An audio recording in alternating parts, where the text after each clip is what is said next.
Isang magandang hapon po ng Miyerkules sa inyong lahat po mga kababayan. Ngayon po ay meron po tayong pinaka-latest na weather update sa lagay ho ng ating panahon. Pero bago ho natin simulan, i-like at i-share nyo ho para mas marami ho ang makapanood. Sa pinaka-latest na update po natin ay tatlong tropical depression na po o tatlong bagyo po ang ating minomonitor. Meron pong nasa loob ng ating par, merong nasa labas na dalawa. Ngayon, unahin muna natin, ito nga pong tropical depression Neneng o bagyong Neneng. Ito po ang bagyong Neneng ay pinapalakas na ngayon o nakakaapekto na siya kaya po lumalakas ang habagat o southwest monsoon. Sa pinakahuli pong pagkatala ng Pag-asa, meron pong lokasyon ang Tropical Depression Neneng na 555 kilometers east-northeast of Itbayat, Batanes. Tinataglay po nitong hangin sa 55 kilometers per hour at meron pong pagbugso na 70 kilometers per hour. Pa-westward po ang kilos sa bilis po na 30 kilometers per hour. So bukod ho dyan, isunod natin itong isang tropical depression at nagbabanta rin pumasok sa loob ng ating par. Tropical depression na meron pong lokasyon na 805 kilometers west of extreme northern Luzon. Parehas lang ito ng lakas ng bagyong Neneng, 45 kilometers per hour yung lakas at bugso na 55. Pa-west-northwestward po ang kilos sa bilis na 25 kilometers per hour. I-take note po ninyo mga kababayan kapag ito pong tropical depression po na ito ay nakapasok sa ating Philippine Area of Responsibility dahil sa pagbabago ng direksyon, tatawagin po itong bagyong Obet. So ang chance nito, pwedeng itong bagyong Neneng at itong isang bagyo ay magsanib bilang isa. At bukod dyan, meron pang isa. Ito po, isang tropical depression ang nasa labas ng ating bansa sa misilangan po ng Mindanao na meron pong lokasyon na 3,015 kilometers east of northeast of northeastern Mindanao. Meron po itong lakas ng hangin na 55 kilometers per hour at meron pagbugso na umaabot sa 70. Pa-westward po ang kilos sa bilis na 15 kilometers per hour. Mas malakas itong tropical depression na ito sa misilangan po ng Mindanao kung ikukumpara natin dito sa dalawang bagyo na yan. So ngayon po, etong tatlong bagyo na yan, tropical depression, bagyong Neneng, at itong isa pang bagyo na nasa labas ay nakakaapekto sa paglakas ho ng habagat o southwest monsoon. Pero ang pinaka-tututukan po natin dyan, ito pong bagyong Neneng kasi ito po yung nasa loob ng ating area. Tingnan muna natin kung kailan lalabas ng ating par itong bagyong Neneng, at alamin natin yung mga susunod na magiging lokasyon po nito. Mamayang gabi po, itong tropical depression Neneng ay nandito po, 415 kilometers northeast of Itbayat, Batanes. At maintain siya sa pagiging 55 kilometers per hour ang lakas. Pagdating naman po, bukas mo ng umaga ng Huwebes, 440 kilometers north of Itbayat, Batanes po ang magiging lokasyon nito.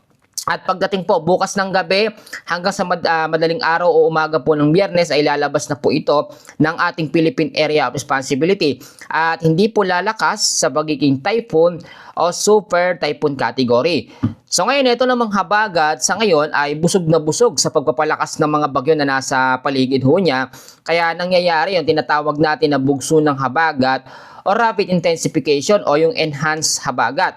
May mga lugar po na apektado ngayon ng heavy rainfall warning, meron pa rin tayong orange warning at yellow warning.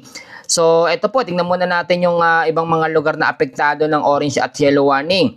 Sa area po, dito po sa may Pangasinan, kasama ang Zambales, Bataan at Occidental Mindoro, orange warning po na meron pong 100 to 200 millimeters na dami ho ng pag-uulan. Meron naman tayong yellow warning o 50 to 100 millimeters sa dami ng ulan. Diyan po sa may Metro Manila, sa may Ilocos Sur, La Union, sa may Abra, Benguet, sa may Tarlac, Pampanga, Bulacan, Nueva Ecija, Cavite, Batangas, Laguna, Rizal at Oriental Mindoro. At pagdating naman po bukas ng hapon hanggang sa Biyernes ho ng hapon, parehas pa rin ng mga lugar ang makakaranas ng orange at yellow warning. 50 to 100 millimeters bukas ho ng hapon hanggang sa Friday ng hapon, Ilocos Norte po, Ilocos Sur, La Union, Pangasinan, Zambales at Bataan. So ipapaliwanag kong mabuti kaya po nagme-maintain yung lakas ng habagat o southwest monsoon dahil po sa apat na dahilan: LPA, bagyo, pagbabago po ng direksyon ng habagat at yung pagtama nito sa kabundukan. Nandyan pa rin kung makikita ho ninyo yung sirkulasyon ng habagat o southwest monsoon. At ang nangyayari dito, tila mas matatagalan pa po ang epekto ng habagat o yung pag-iral ng habagat, lalo na po sa may kanlurang bahagi ho ng ating bansa dahil nandyan pa yung mga bagyo na magpapalakas sa kanya. Sa area po ng Zambales sa may Bataan, ulitin ko po, Occidental Mindoro, hanggang bukas ay makakaranas ng monsoon rains.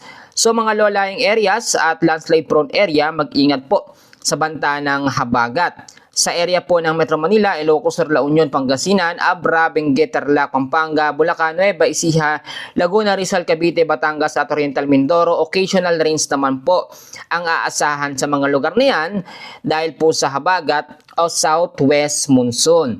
Sa nalalabing bahagi ho ng Luzon, Antique at Aklan, apektado din ng habagat o southwest monsoon. Medyo lumalawak na ho ang saklaw ngayon ng habagat o ng southwest monsoon na dati is kanlurang bahagi lamang po ng Luzon, umaabot na sa Eastern Visayas. Sa nalalabing bahagi po ng Mindanao, the rest ng Visayas, mga local thunderstorms naman po ang ating paghahandaan po sa mga lugar na yan. Bagamat hindi naman natin masyadong nararamdaman ng epekto po ng mga local thunderstorms, pero maging alerto at maging handa po tayo. Ngayon maraming mga lugar ho ang binahana at banggitin ko yung mga lugar para din maabisuhan yung mga kababayan natin. Lalo na ho yung mga babiyahe, mga bibisita sa mga kaibigan o kamag-anak. Sa Metro Manila po, binabaha po ngayon ang lugar po ng Quezon City, kasama po ang Manila, Marikina, Muntinlupa, kasama ang Taguig, ang area po ng Malabon, Nabotas, Valenzuela, Pasig. Nako, yun yung mga lugar ho na yan.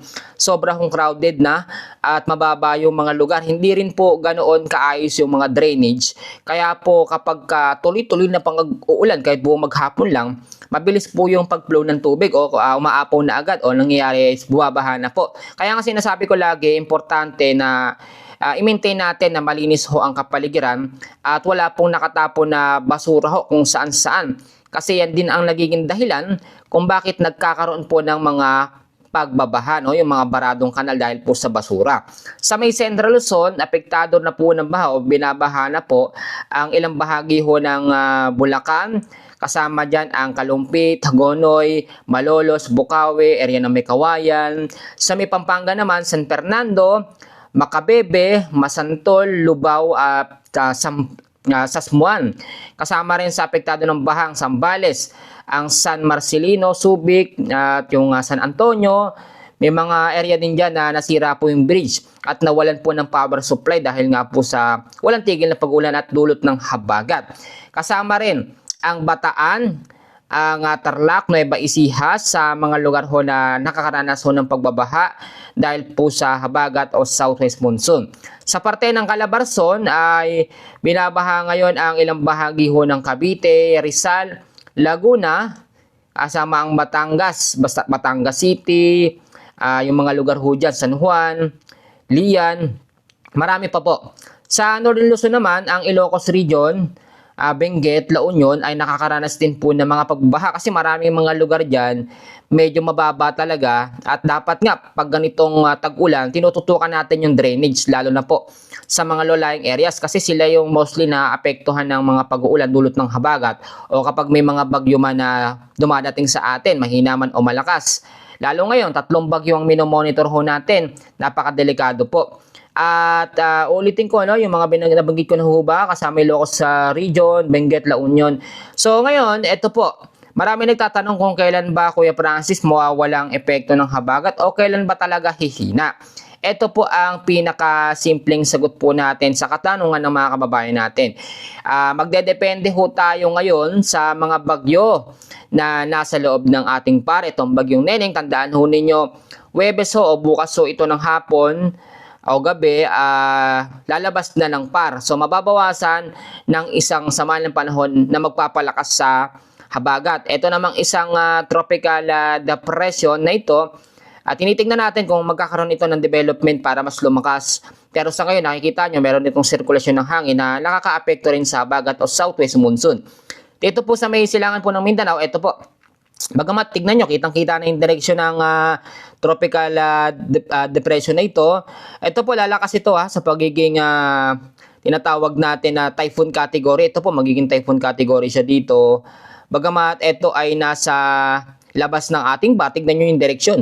Papalapit siya, no? Patumbok siya dito. Kung bumaba pa ito, maaapektuhan ang bahagi po ng extreme Northern Luzon. Kaya nga sinasabi ko, hindi tayo pwedeng maging kampante kapag merong kabi-kabilang mga bagyo o nasa labas man yan o nasa loob. Pero ang kagandahan po dito, malalaman na agad natin kung mahina po ang isang bagyo o malakas. Tulad nito, yung mga bagyo na nabubuo po mismo sa loob ng ating Philippine Area of Responsibility ay mataas ang tsansa na maging mahina lamang o hindi magiging typhoon o super typhoon. Tulad po nito, tropical depression Neneng, at ito naman kapag naging bagyo ay nakapasok sa loob ng PAT, tatawagin bagyong Obet, mahinang category din po.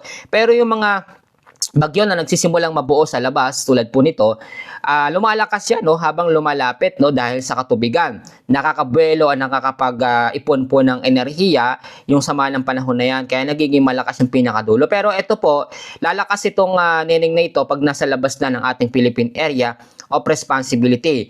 So i-summarize natin, ngayon po ang pangunahing weather system pa rin natin ay ang habagat, ang pangalawa itong bagyong Neneng, yung ibang bagyo na nasa labas ng ating par, kailangan po nating tutukan.